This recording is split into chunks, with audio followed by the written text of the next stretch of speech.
Welcome to Brightly, You Radiant Being, the show that wildly recognizes, encourages, and invests in the radiance we all carry so you can shine your brightest. This season, we're embarking on a transformative journey that honors the cycles of rest, renewal, and rebirth. As we explore the depths of the human experience, we'll dive into personal growth, recalibration, and regeneration. Through our shared experiences, friendship, and passions, we'll inspire thought provoking conversations and soul driven advice to help you step more brightly into yourself, inch by inch. So, Tracy and I had hoped to be producing a much different show for you today with the recent US presidential and other election results. We're in yet another cycle of knowing all too well that history doesn't repeat itself, but it often rhymes, a saying that Mark Twain is attributed with. However, today's show will still be about hope. But before we dive in, we want to make a few things about us and Brightly explicitly clear if they weren't before. So, in the creation and continuing evolution of this show, one of the things we've gone back and forth on and returned to as we partner on the project is that it's both a reflection of us personally and what we want put forth in the world. But we keep talking about who is our audience? Who are we talking to? Do we want to specify on a certain subset of people, or do we allow people to self select and determine whether or not our space is for them based on the content? But even within that, you have a right to know who you're following. And we want to make that really clear, as Amy said.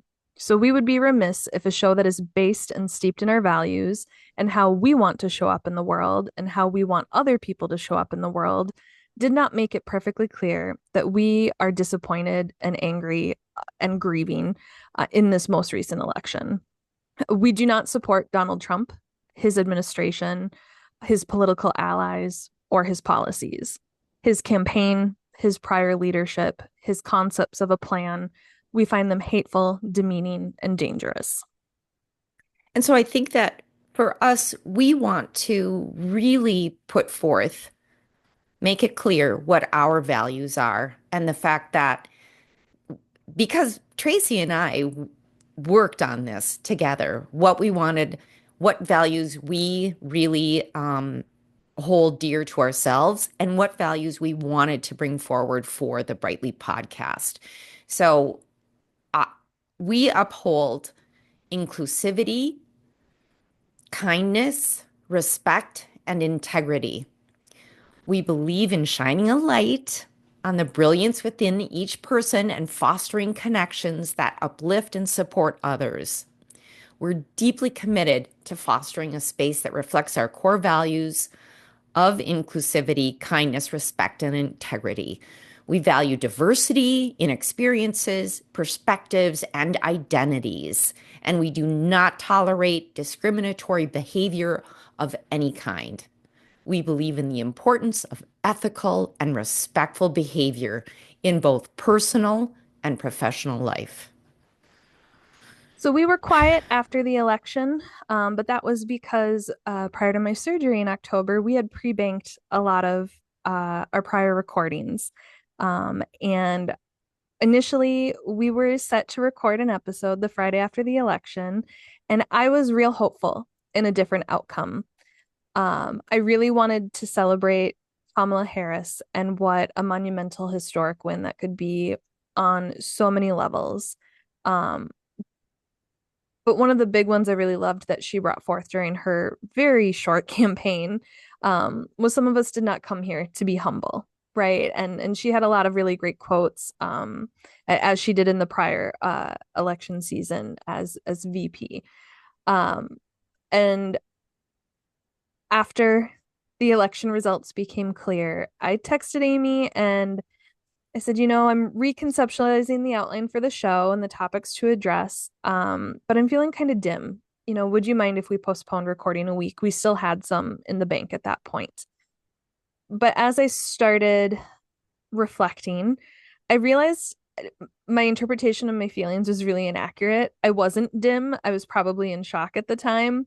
I go back to that quote from the movie Clue where she's just like flames on my face, covered in flames. I'm not dim. I'm probably the whitest, brightest light, full of anger, um, full of grief, disappointment, disbelief, and and at times even apathy to it all because it was just so heavy to hold. Um, and so although all of those feelings, like I said, lead to that more apathetic response or feeling sad and depressed or frozen, I refuse to be dimmed.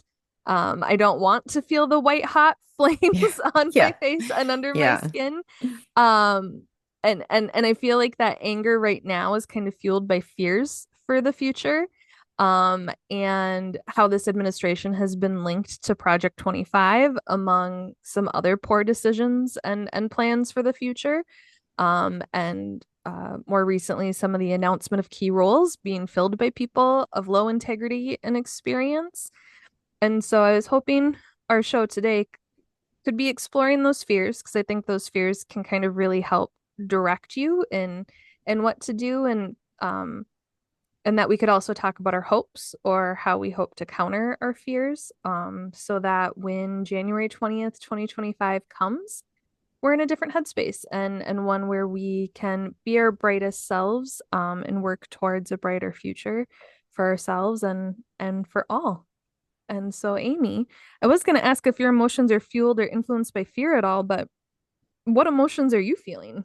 Yeah, well, grief was the absolute biggest emotion that I was feeling uh, eh, right after, well, the night of the election. It was disbelief. Although I will say there was always a part of me that was like didn't believe that we could hold the hope, hold the beautiful future. There was always this part of me that didn't quite believe that this country could do that.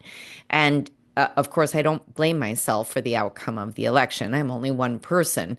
But so I was grieving. I was in disbelief, but I was also there was also just a little tiny part of me that was like, of course, this is what happens because we had to snap back again. We had to snap back in order to completely move forward. Um, and so I was awash in this. And then I realized I'm not going to give him that much power.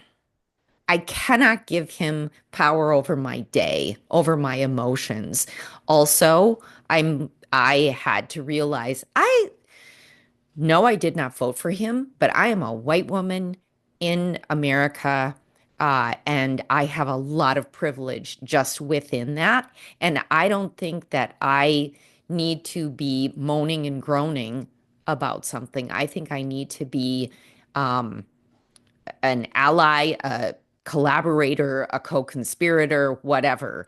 But so now I'm determined. I'm determined to not just like try, head down, get through the day. That's not what I'm going to do either, because I think what happened with this last during the Biden presidency, I feel like we all just sort of went, oh, well, thank goodness that's over with, right? And we were like, okay, now we can just all relax. Well, I don't think we can ever relax like that again. And I think that I'm not going to wait until the election cycle to start donating to Emily's List or, the ACLU or whatever the case may be. I think I need to just be determined and start putting my money where my mouth is now. So that's one of the things. Um, I'm still I have a soon to be 19-year-old granddaughter, and that I think is something she is uppermost in my mind right now, as are all my children because they have a life to live. My oldest is my daughter, and then her daughter is my granddaughter, and so it's just that is uppermost in my mind. I also just recently, I never watched the movie Barbie when it came out. I don't know why, because I loved Barbie. You know, I grew up, like the first Barbie, I think, was invented the year I was born. I don't know. And so I brought it home and I watched it last night. And midway through, I had to just pause it and I started to cry because what spoiler alert, if you haven't watched it, you can pause the podcast right now or skip ahead. Um, what Ken does to Barbie Land makes it Ken Land and just takes away all these things that the Barbies had done. And all of a sudden I was like, oh, this is the plan. I think he got his political plan and his idea for the cabinet posts from Ken and Kenland. And so it's almost, if it weren't real life, it would be farcical. The people who he is appointing to these positions being the polar opposite of who should be appointed to these positions. And and that would always be frustrating and scary. But the fact that people who have been very public of their own distrust and dislike of him, of the president in the past, uh, who have either competed against him or didn't like his Mhm. policies the first time around. Mhm. Um, but it the most qualified person we could have had run for election ran. And not only am I disappointed in the person who won over her, but now it's just a continued slap in the face after slap in the face after people who have no business being in these roles, who could really hurt public health, public policy, could really hurt the nation's ability to bounce back as you know you're hoping something like this could do. And it's like we had the most qualified people teed up and ready to go. People of integrity, people of experience, Mhm. people who have put in the work. Um, and so that's especially infuriating. It is infuriating because it does feel like a slap in the face. It's almost like he's like, oh, who would really make them mad? Who would piss them off the I most? mean, a lot Who of could people do the most damage? um she had to be flawless in her campaign and it Right. still wasn't enough. No. Um and so this is just highlighting even more a lot of the inequities, Hmm. not even just women but black women, women Yes. of color Yes. go through every day. You know, and to be called a DEI hire or a Oh DEI my candidate or to be told she slept her way to the top. And then you see God. these boys club wannabe members, you know, all they have to do is impress Suck someone's up to ego. Trimp. Yeah. Yeah. Did I just call him Trimp? I think I Let's did. just sure. All right. It's kind of like I shrimp and Trump put together. Yeah. I had some pretty similar reactions to yours. So the night of the election, I fell asleep. I usually don't watch on Tuesday night. Elections aren't called by the press, they're reported by them. Right. Too much of it, especially with the time differences, is speculation, and I don't think should be legally allowed to I call them thank like you that. because I agree with you, Tracy, and not to rain on your parade here, but it started to really irritate me. I thought, you know what? Because what if somebody just went, oh, why even bother? Exactly. And they call it like a sporting event. Like it could go this way, it could go that way. They're drawing on maps. And I get, you know, statisticians, it is more than a guess. It is very educated sciences that they're doing, but it's still a prediction and it can still influence emotions. In an already divided political climate, it's kind of the last thing we need. And I also, in elections this close, don't think the press have any business acting as authority in announcing who the candidate is, because that could pose a lot of public trust issues if it is too close to call once all the votes have been in. So Tuesday, I tuned it out. I tried to help my sisters through some text messaging fears late at night, just told them to have hope. And it's too soon to tell. And I woke up on Wednesday and felt all the emotions you did. Thursday did a lot of doom scrolling. Um, but ultimately had that as I have throughout the entire election cycle, I'm a white woman. While there are some really long-term effects that I'm concerned could happen in this country, um, the first Trump presidency did not directly affect me in any notable way. And so right now, my biggest fear, is I feel ineffective and unprepared to help others. I don't have a Mm. language degree. I'm not a lot of the things Project 2025 is targeting. I have no experience or direct knowledge in. And as you shared, there are still many ways to help. But one of the bigger ones is money, and I don't have the money to do that. And so I feel like a huge part of me shutting down the week of the election was just feeling really ineffective, and really fearful for what that would look like, and really overwhelmed with trying to figure out how to help while also trying to figure out um, how to mitigate and manage my own personal fears and the larger global fears. And as you shared, it wasn't that half the country voted for him. It's that half the people who voted, it's under 50% now as of when we're recording this, but there's a good chunk of Americans who were eligible to vote who did not.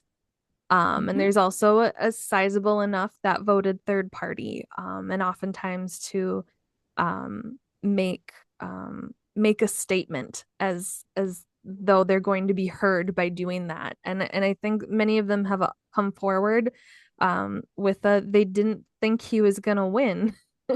They thought she had it locked down, and so they wanted to make that statement with their vote and for their conscience.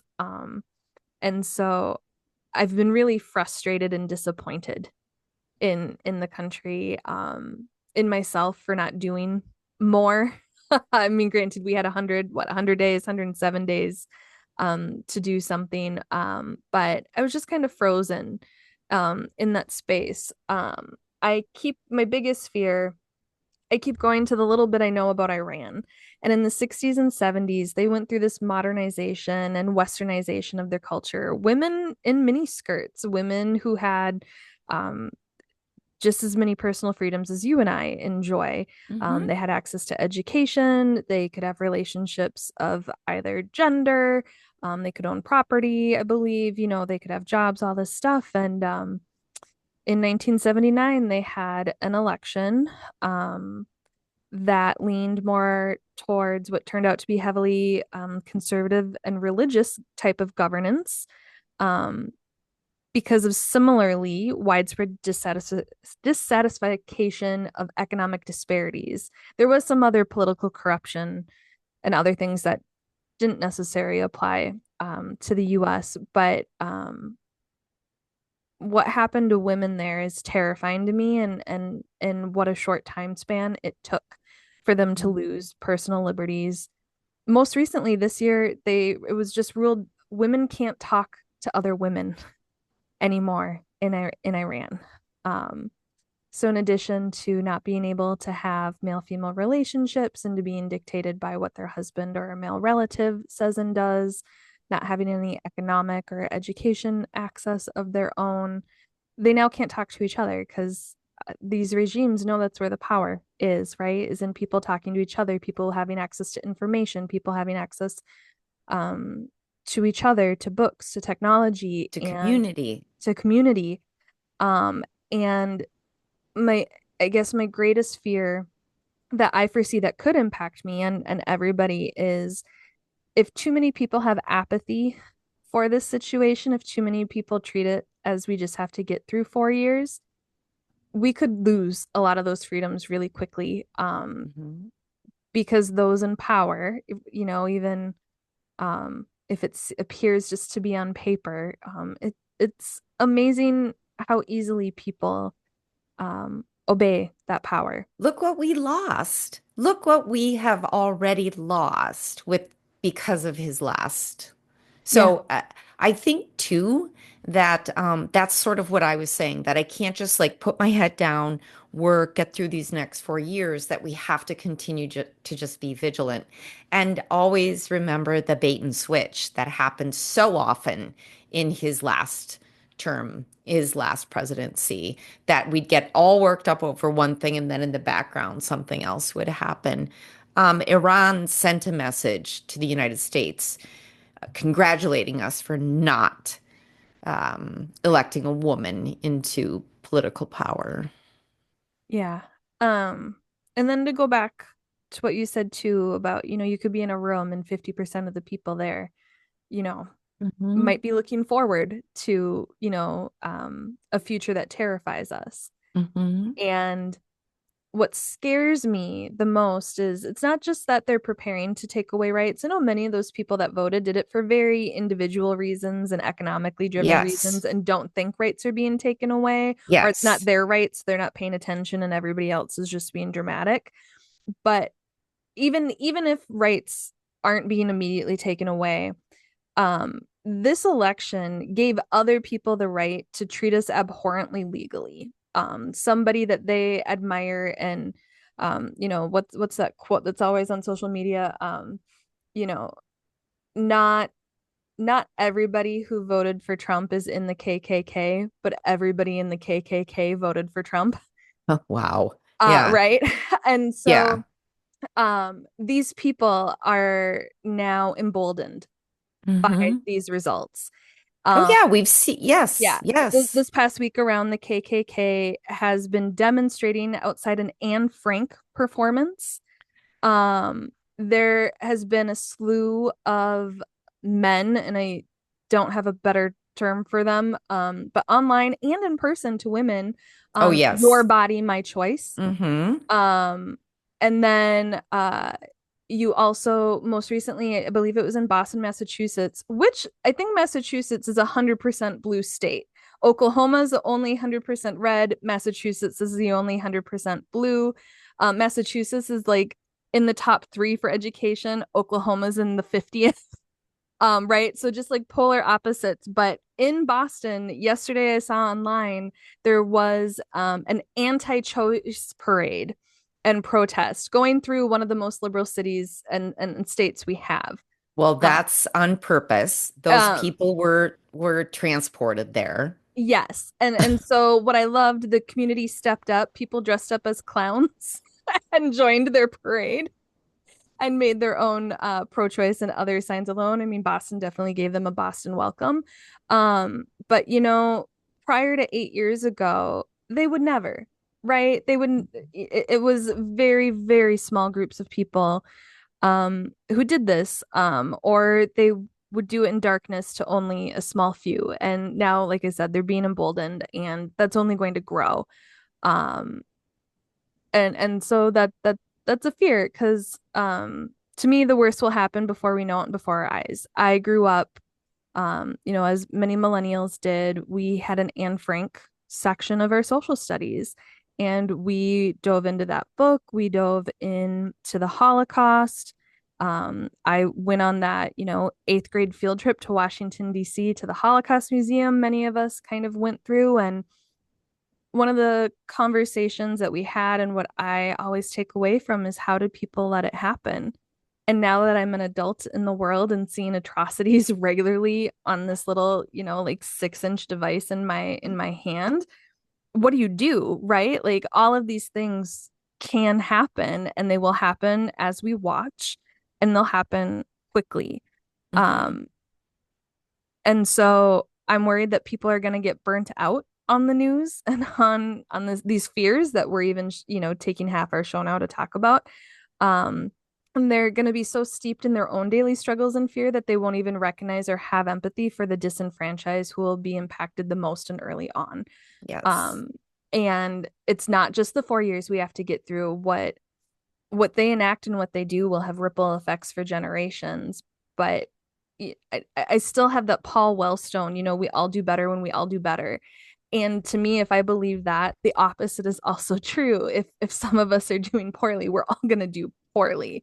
Mhm. Um, and so it's just the here and now matters. We're physical beings on a physical planet. We can't get reclusive. Like you said, we have to join community. I saw a tweet or something on I don't know, whatever, Meta or Threads, is that what it's called? Oh, Um, yeah. and I'll put this on our socials so that this person's credited. But it said if we won, we'd be celebrating how many people we would be able to help, but they won, and they're celebrating how many of us they get to hurt. And I guess that really succinctly ties a lot of our fears together. So now that we're at like the halfway point or just over, let's talk about our hopes. How I, how are you going to so, counteract these fears, or do you have a hope in general that's going to carry you through? I have a few hopes, and one I didn't write down, but I realize it is a hope that and this is kind of a backward hope, that the ineptitude of the president and his cabinet could really stall things. That's one of my hopes. Is that another thing that I found very hopeful is that through wanting to have widespread oh my gosh, I lost the words, to send undocumented immigrants out of the country. There are states now that are saying, you're not coming into this state. We are protecting the people here. You are not coming into this state. So I'm very hopeful about that.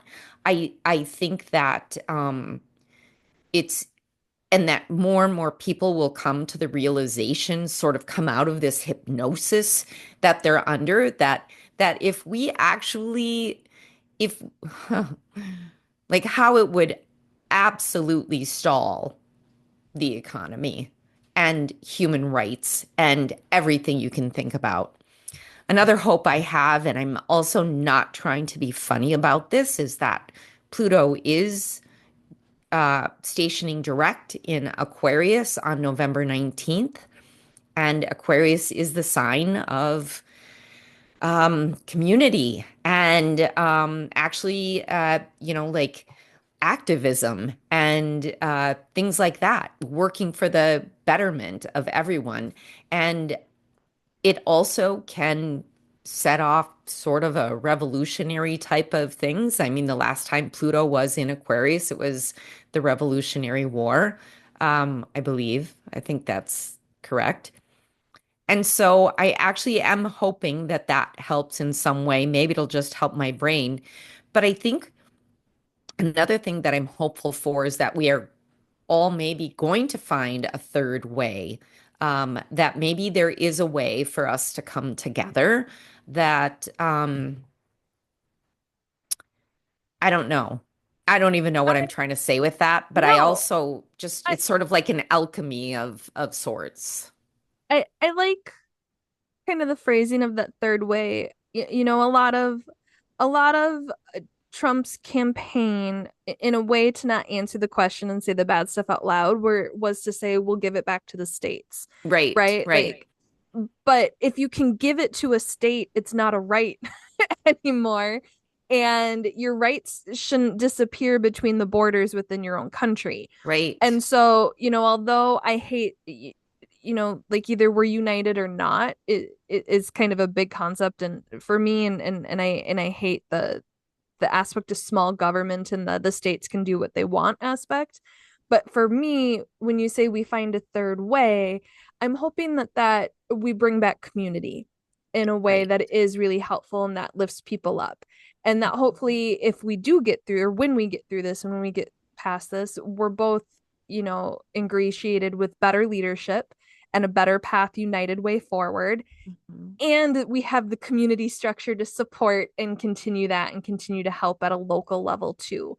um we I think a big part of why the election swings more Republican in economic trying times is because people feel like I'm in it by myself and my only other option is for daddy in the sky, sky daddy, or President Daddy to save me. And they kind Yeah. of forget about all those other little steps in between, that you have your Hmm. family, you have your neighbor, you have your colleagues, you have your friends, you have your city, your county, your state, right?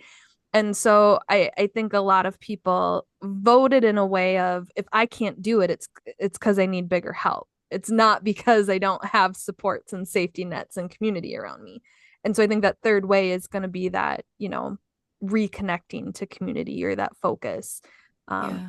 but I hope it's not at the expense of a United States of America. I hope we get to that point where we have both. I don't know that we've ever had that. Have you ever, I mean, we have a couple decades between us, right? Have you ever experienced a time where you really felt like we both really had a United States and people were kind of happy and more towards thriving than not, but then we also had a community at a local level? I don't know. I mean, I think potentially, when I was younger, but I don't really know what was happening when I was younger because I wasn't paying attention to anything. So, I really don't know if that's ever, it certainly has never been as divisive as it is now.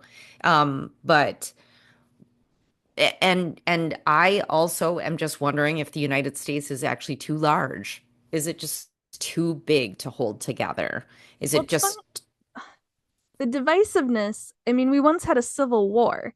I think the right? challenge and the complexity of the divisiveness now is it's no longer as easy as North and South, or Well, I slavery, no would. slavery. It's The all whole thing within a with, city. yes, but do want to bring up one point with the Civil War. The Civil War, once again, was because of economy. It was because of economy. And who fought the Civil War? The poor. The poor Yeah. were sent to fight the Civil War.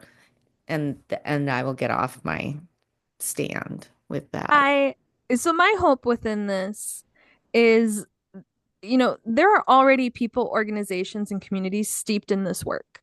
So if you're, if this election was eye-opening to you, or if you have fears, or if you have hopes, or if you're, feeling like me, like, hey, I want to find a way to be effective, I want to find a way to have community, I want to find a way to bring my experience forward. So often people start with, like at coffee shops and places with whiteboards, people ask, like, if you won the lottery, what would you do if you won the, $800 million lottery? And so many people say I'd start a nonprofit. And that always frustrated me. We have a lot of nonprofits. There's probably one that could use your support, that does a Hmm. really good job but needs funding, right? So don't Yeah. start from what do I need to create. I would suggest, hey, what does my community have? And am I a good person to join or support that? And so my hope is that they'll be successful in the fight, that they won't give up, and that myself and people like me who are looking for that community, looking for a way to be helpful, will find the right organizations where their strengths, and their skill set um, will help us move on a better path, and that this attention will help attract more support and inspire new generations and more people with their efforts in the long term. Immigration issues, ICE issues, how we treat immigrants of all types in this country has always been an issue. Globally, it's an issue, right? And so this isn't a new thing, but if it's new to you, it's a great time to learn, and a great time to know when to speak up and when to listen. And where's a great place to learn, Tracy? Oh, your The local library? library. And which and granted, which not could not everywhere is as great potentially, as our county library, but yes, it's a but great start. and also potentially may need your help to survive as well. Yeah. Um, and so I don't know. I feel like, or my hope, that the disparities, inequities, and differences that have always kind of existed and are either getting a spotlight on a grander scale, or are growing just due to the economic inequities and the treatment of people. My hope is through this, it'll be highlighted and it'll be seen, and it won't be labeled something really condescending as a DEI, initiative. Like, it was meant to be such a beautiful thing. Um, and it became such a tagline for certain news networks to insult people, or a dog whistle of sorts. And I'm hoping that people will learn about the disparities in their communities and help find ways to reduce them. Um, and then not just sweep it under the rug in 4 years if we get a better election result, right? That Right, they'll right. continue the efforts, they'll continue to help, they'll continue to fill the gaps where big government can't. Yeah, Um, yeah.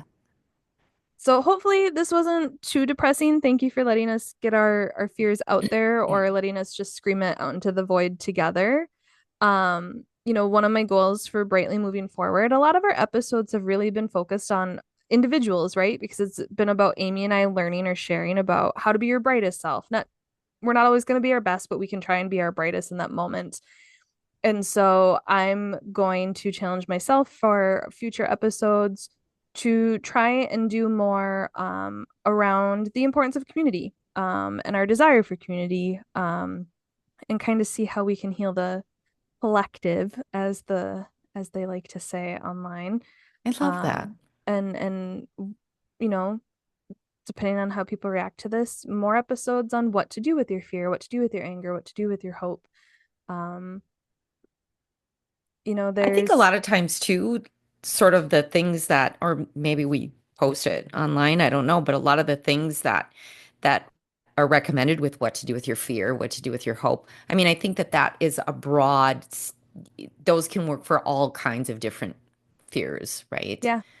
It So, doesn't just have to be around the election. It can be a lifelong skill that yeah. we kind of covet and share tips and tools. Because we're always going to need that in our tool belt. This isn't going to be the only time we're probably afraid in our life. So in the meantime, in terms of how to be your brightest self right now, I encourage you to have resolve is kind of the best that I have in this Mhm. moment. And look for the helpers and look for ways to help, as they So say. basically, watch reruns of Mr. Rogers. Or the West Wing. I mean, I hear people got through the Bush years. That was airing live on TV at the time, and now it's Yeah, on it HBO was. Max. Yeah, But yeah, if you need an hour of me time and a happy place, we can all pretend President Bartlett is in charge, instead of the S show that we some of us yeah. have chosen for the country. And I think I just want to highlight one thing that you wrote in the notes too is stay healthy, stay, make sure that you've got like some maybe some mindfulness practice, some physical practice, whether it's walking just to get some of that anxiety out, a soul practice, focus on improvement, learning. We talked about that. And sometimes you just have to, I turned off the news quite a few years ago. And guess what? I still know what's happening in the world, unfortunately, sometimes, but you don't have to watch the news day in and day out Um, because I just don't think it's healthy.